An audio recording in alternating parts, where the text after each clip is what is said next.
Sayın hocalarım, sevgili öğrenciler, çok değerli veliler. Bugün çok kısa bir video çekeceğim. Ee, Belki de çektiğim en önemli videolardan birini çekeceğim. Neden? EBA canlı derse hata almadan girdiniz. Öğrencileriniz derse geldi. İnternet hızımız normal. Kaynaklar elimizde. Tamam.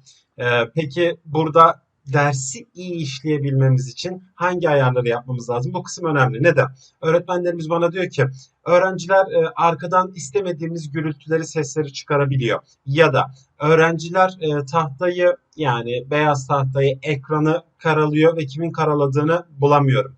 Ya da öğrenciler seslerini kendileri kapatıp kendileri açıyor. Hani biz açacaktık gibi sorular geliyor. Yani dersin işleyişi için en uygun olan ayarlar hangi ayarlar? Bunları yapması çok basit.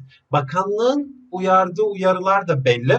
Ama sistem açılırken o şekilde gelmiyor. Yani bizim en iyi istediğimiz şekilde gelmiyor. Peki bu ayarları nasıl yapabiliriz? Yaklaşık 2 dakikalık bir video olacak ve dersin işleyişi için bu video önemli. O zaman hadi derse.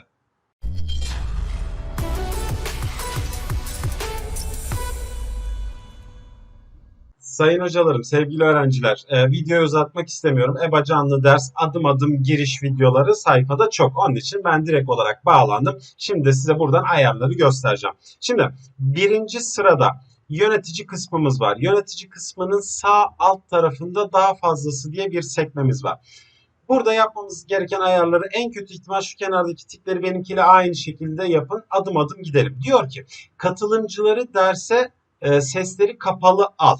Yani bu ayarınız eğer bu şekilde açık değilse, az önceki gibi tiklenmiş şekilde değilse katılımcıların sesleri açık bir şekilde derse giriyorlar. Yani öğrencileri daha onay gitmeden ya da siz istemiyorsanız bile öğrencilerin sesi aktif oluyor.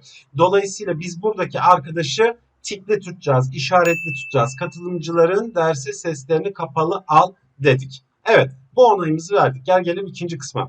Katılımcılara seslerini açma iznini ver. Gayet de net anlaşılıyor aslında. Bazı öğrencilerimiz bana şunu sürekli söylüyor. Hocam işte benim arkadaşım kendi sesini kendi açıp kapatabiliyormuş da ben neden açıp kapatamıyorum? Israrla söylüyorum. Bayağı ısrarla söylüyorum.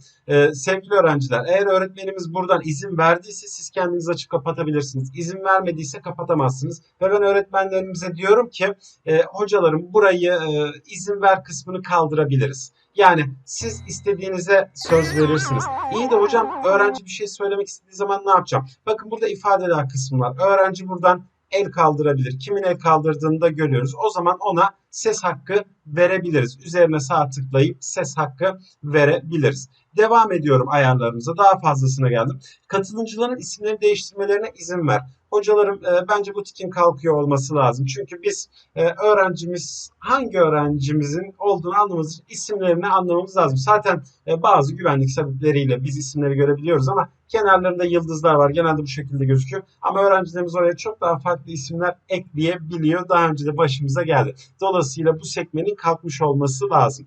Giriş ve çıkışta sesle uyar. Burası size kalmış hocalarım. Bir öğrenci geldiğinde tın tın eğer öğrenciler arasında çok fazla düşme oluyorsa yani girdi çıktı girdi çıktı o zaman da sürekli olarak tın tın sesleri sizi rahatsız ediyorsa bunu kapatabilirsiniz. Ya da derse birisi geldiği zaman ben onu anlayayım diyorsanız bu sesi açık tutabilirsiniz. Tamamen sizin inisiyatifinizde hangisiyle rahat ediyorsanız. Son olarak da derse girişleri kapat. Şimdilik bunu önermiyoruz sayın hocalarım. Lütfen maske tak. Bütün sistem yerine girer. Her şey tamam oturur. Artık öğrencilerimizin de bizim de veli sorumluluklarımızı düzgün bir şekilde zamanında yerine getirmemiz lazım. Ama şimdilik herkes sisteme girebilmek ya da bir şeyleri başarabilmek için uğraşıyor. Dolayısıyla bu ayarımızı şimdilik aktif etmeyebiliriz. Buradan çıkartacağımız ana fikir nedir? Birinci ve dördüncü tiki işaretleyebilir. Diğerlerini boş bırakabiliriz. Son bir ayarımıza daha geliyorum hızlıca.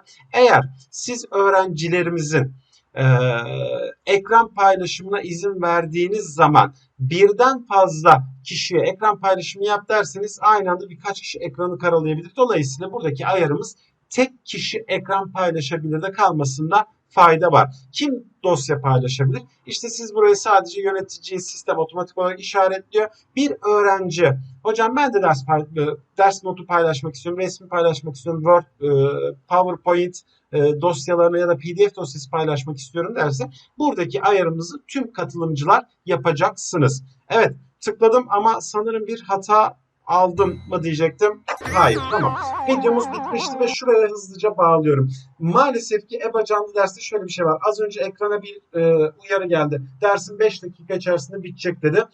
Ve uyarı oldukça gerçekçi bir uyarı. Tam karşımızdan gitti. Dolayısıyla dersimiz bu noktada yarım kalabilir. Belki şu şekilde geliştirilebilir. Dersiniz bitti. Son bir dakika daha uzatmak istiyor musunuz? Evet, hayır. Güncellemesi gelebilir. Öyle olursa bir tık daha etkileşim kolaylaşır. Çünkü 5 dakikanız dolduğunda ekran kapanıyor. Neyse, biz de videomuzu bitirmiştik. O zaman evde kal Türkiye. Hoşça kal.